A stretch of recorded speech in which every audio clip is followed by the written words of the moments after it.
Hello, everyone, and welcome back to episode of the month. This is the show where at the end of every month, the beginning of every month, in that nice sweet spot, I look at the month that was and critique it and look at my favorite episode of television that dropped. This time around, we're going to November, and I'm kind of stretching episode here because my episode of the month for November had to be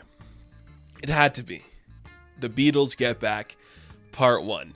Is it an episode? Well, kind of. I'm going to call it an episode because they didn't drop it all at once.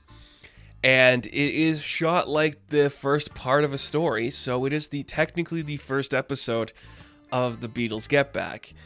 And I did a review on The Beatles Get Back. I thought it was phenomenal. I thought it was brilliant. It was so fun to see that world being explored and the way those guys behaved and they acted, and they just had this really good chemistry even when they weren't getting along or they were fighting.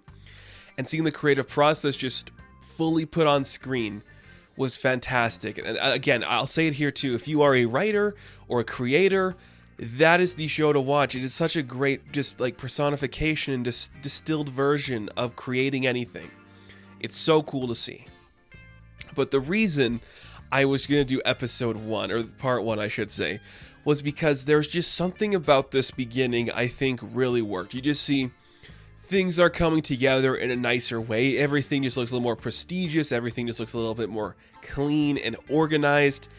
And then things kind of like fall apart towards the end of it. And I think you could say this is like the last nail in the coffin for the formation of the Beatles being this cohesive unit.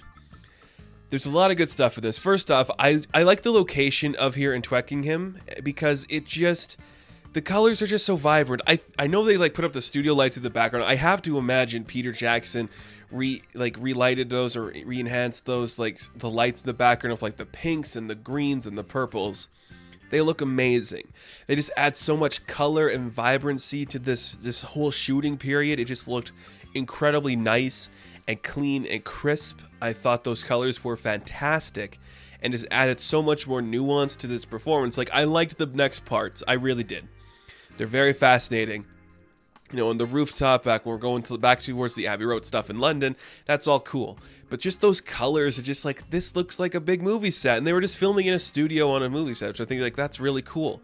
And like right at the beginning, they're like, we're not going to get the best sound because of this. Like, we have to bring in our own recorders and everything to make this really work. And it's not going to sound perfect, which I think is very fascinating. And I think is very cool.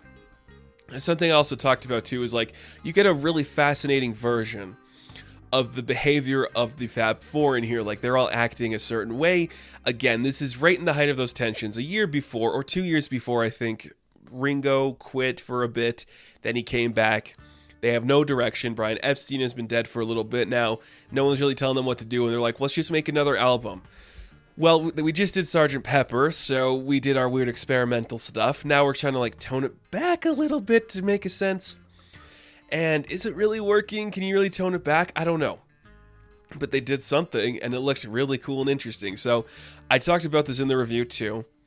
Seeing the creative process on screen was fantastic. In particular, I think in this first part, there's two big standouts to me. I love Ringo. He's really funny. John was really good too. John was John. Like, you like John or you don't. He did fine. I think John was better in the next couple halves because he really just like became himself. There wasn't like that push from anybody behind the screen or anything to make him a certain way. The two that stood out to me in this first part, in particular, Paul McCartney, just because it's Paul McCartney.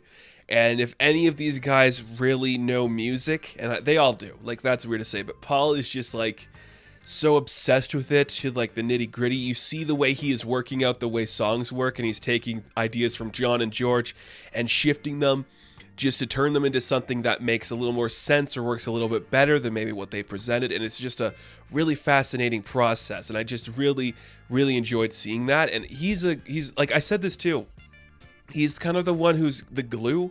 He's the one that's making sure everybody is here. The one that is just keeping this together. He's like, we can make an album, you guys. Let's just focus, write the songs, create the music, have the things working. If the trains run on time, things will happen for us. We get in that groove, we'll get there going. Which is it's just nice to see him in that role, because I like Paul. I think he's a fantastic singer, fantastic songwriter. He's a good talent all about. And it's just great to see him in that role. Because at this point in the career, I would say if you go maybe 3 years earlier, it's John who's really in charge. But now, and I'm not saying it's because of Yoko, I'm not saying it's because of anything, Paul stepped up to take that spot, and it really worked well for him. There's a great moment with Paul that I just loved this part of it. So there's a scene, basically, actually there's 2 scenes in here I really like. There's one where Paul's just like, I had an idea for a song. We should do a song called Get Back. And you just see him just strumming along, thinking of like the actual chords for it. You just see Ringo and George sitting there like, we couldn't give 2 shits about what's going on here.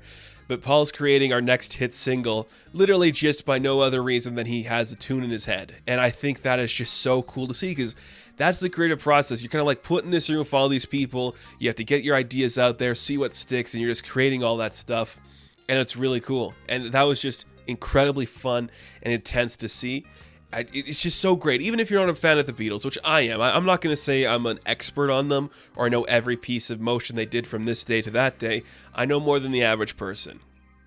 But it's just really cool to see that process being created. And it doesn't hurt that I'm a fan of the Beatles, even if you're not. Just like knowing that song or knowing who you're looking at, just creating like that recognizable tune for them is really cool to see.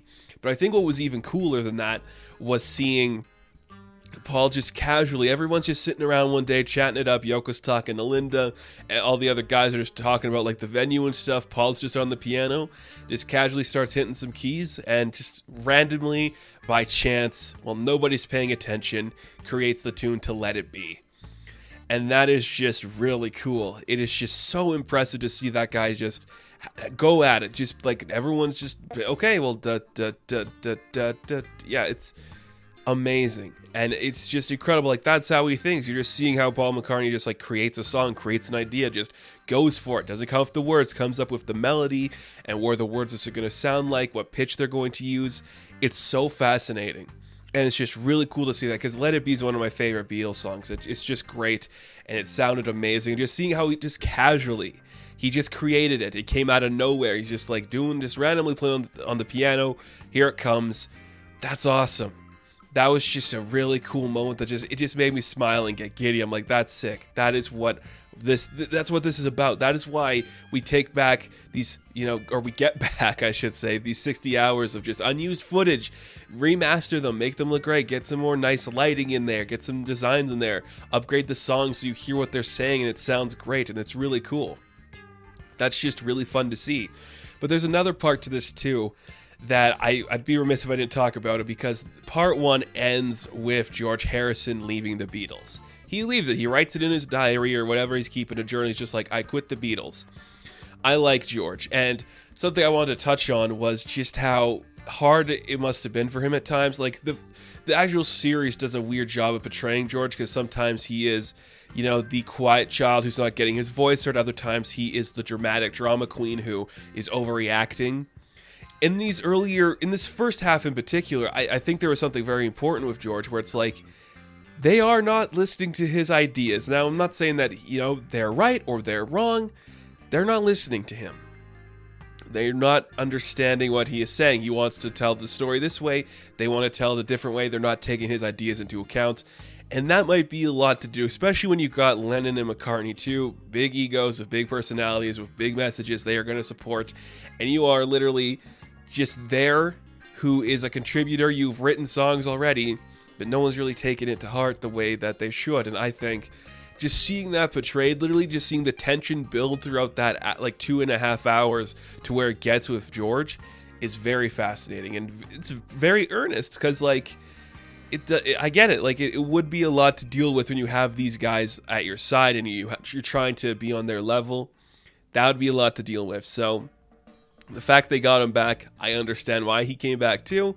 But you just see, I think especially at this moment where he's like, they're not listening to my ideas. They don't care what I have to say. I'm done with them. I'm outgrowing them. And they don't know that I'm about to leave the Beatles. And I think that is just a fantastic way to end your first episode of this, and just shows how cool this documentary really was. So that is why this is my favorite episode of the month. It was just fun, interesting, creative, and a beautiful piece of writing and storytelling that I recommend everybody check out on Disney Plus. Give it a watch. The Beatles Get Back. It's fantastic, and this first part is incredible. So thank you guys for watching this video. Be sure to like and subscribe to the channel. As always, you can check me out on Instagram, TikTok, and Twitter, and I will catch you in the next one. Have fun. Stay safe. Good luck.